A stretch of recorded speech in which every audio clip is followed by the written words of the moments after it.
That's awesome! Well, it's time to tune up this rev, get it ready for the season, and change out the gas in it, make sure everything's tickety-boo in the motor, maybe do a compression check. But what I thought I'd tell you guys about today, a lot of people ask me how to make these things lighter.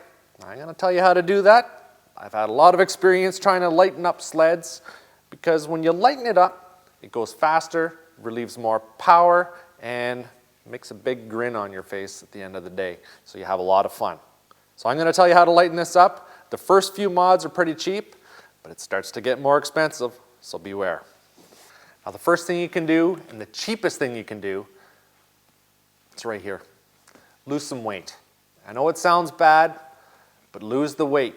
We spend hundreds of dollars trying to make these sleds lighter so they go faster, quicker, higher up the hills. But if you lose the weight, your sled's going to love you. You know what? You're not going to be as tired at the end of the day. You're going to have more energy. But I'm not going to get into that right now. I'm going to make another video. I'm going to tell you how to lose a little bit of weight, get into better shape, get ready for the season. A little bit of a preseason workout, if you will. All right, let's get into the meat and potatoes of this whole thing. Now, one of the best things you can do, one of the cheapest mods you can do, is get rid of that hood. Those older style hoods like you would find on the XLT or the Formulas, Legends, the ZX chassis, the Arctic Cats. Those big old hoods with those gauge and instrument clusters on there weigh 25, 30, 35 pounds. They're really heavy. So you can get rid of those. You can go to a company like BR Tech, or you can go online, find them used. You can easily ditch 10, 20 pounds, no problem. The hood I have on my ZX chassis from BR Tech Racing weighs 7 pounds with the intake that I made for it, so that's pretty good. Now the next big weight saver, the seat. You've got your old XLT, that big monster seat on the back. 9 times out of 10, it's full of water. Stays full of water, has been full of water for the last 5 or 10 years. You're going to lift that thing up and you're going to go, uh-oh, that's pretty darn heavy. Those things weigh a lot. Get rid of that seat. There's a big plastic part of the tunnel underneath there. You can cut that off. You can get rid of that. You go with an aftermarket seat. Boss makes them, WRP, Skins Protective Gear, they make them. Or you can actually go online, look at some of the forums like Backcountry Rebels, Do Talk, Snow West Online. Some guys make their own seats, lighten them right up. Keely did it with his Rev. I mean, nice little seat from the one that was existing on there. And it's great, you know, I really like that seat. Easy savings. I've got my suspension out of here. I got to do some work, make sure everything's good and tight under here. But on this old Rev, that suspension that was on here was ridiculous. I don't know how much that weighed. It's probably 70 pounds. You can go online now, you can get takeoffs from sleds that guys are upgrading for very cheap. 2 to 4, maybe 500 bucks will get you a very light suspension. You're going to lose 20, 25 pounds, no problem. Now there's one other thing you can do, a little controversial, some guys don't agree with it, but I've done it before and I don't really mind it. I just didn't do it to this one, but you can port your track. You can drill some holes in there. I haven't done it here, but I have a video where I show you how to port a track. You lose about 4 to 5, 6 pounds, and depending on the kind of drivers you have, you can even eliminate some of these track clips, lose some more weight. Now the stock exhaust systems that come on here generally have the big suitcase. You can get rid of that thing, put a little can on here. You can get cans from Jaws Performance. They're actually pretty quiet. Not all cans are allowed, and you have to make sure you buy good quality cans so you're not losing any power. But these are going to save some pretty major weight, anywhere from about 7 to 10, 15, 20 pounds.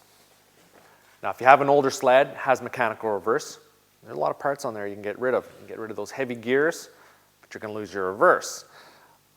But if you have the ability to put a different stator pickup in there and get a RER kit out of another type of sled, you can put that in as well. I did that mod on my 700 motor that came out of my old 2000, 2001 Formula.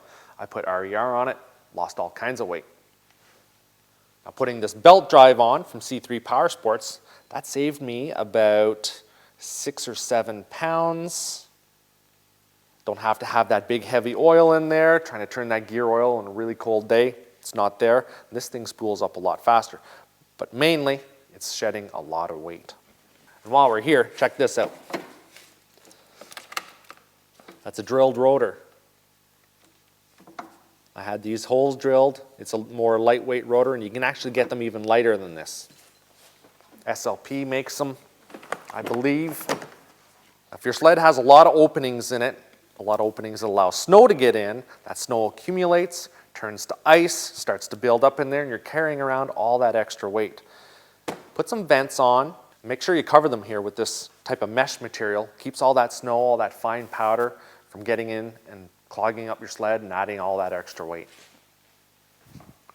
Get rid of those factory running boards. They're no good. They just catch snow, ice builds up, you're carrying around all that extra weight, and that's no good for anybody.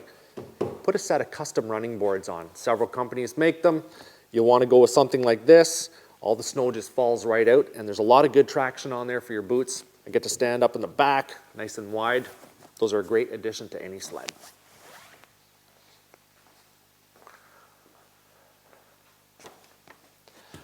Now you'll notice that I gutted my oil bottle here. I've deleted my oil injection system. Yes, oil injection is good. Makes it pretty darn simple for you. It takes all the guesswork out of things. I have to pre-mix my oil and my fuel. It's not a big deal for me because I've lost the weight of that bottle, the weight of all the other stuff in there, and I'm just not carrying around that oil now, and that saves you a few pounds. Now we're on the front end here. These Fox Float shocks probably save me about 6 pounds, nice and light. These alternative impact chromoly arms, another 4 pounds. Now these skis aren't going to really save me much on this machine, but if you're dealing with an old sled with heavy metal skis, a set of plastics are definitely going to be lighter than what you're used to dealing with. If you're running a sled with trailing arms on it, check out alternative impact. He probably has something that's going to work out for you. You're probably going to save about 7 pounds on those as well. If your sled has electric start, ditch it, weighs too much. You're going to lose about 25 pounds by getting rid of that battery and the starter. You might have to make several changes. If you do an electric start delete, you might need a couple extra relays. But check out the forums online. You'll learn how to do that. It's very easy and very simple to do. And 25 pounds is a lot of weight. Now when it comes to lightening up a sled, it starts out pretty darn cheap, about 20 bucks a pound if you want to look at it that way. And as you start to really shed the weight, it's going to go up to about $100 a pound, $200 a pound, $300 a pound. And then you're into titanium nuts and bolts. This thing here even has a titanium primary clutch bolt on it. So it starts to add up. It just depends on how far you want to go with your lightening of the load. I gotta thank you guys for coming by. Make sure you come by, check out my other videos. All kinds of cool stuff happening this winter. I've got that IQR build that I'm working on, just getting all the parts and pieces for now. Still gonna do more to this. 860 big bore, pretty crazy. Gonna blow the doors off Keeley, unless he does something else. I don't know what he's got in mind. But anyway, we're gonna have a lot of fun this winter. Make sure you keep coming back.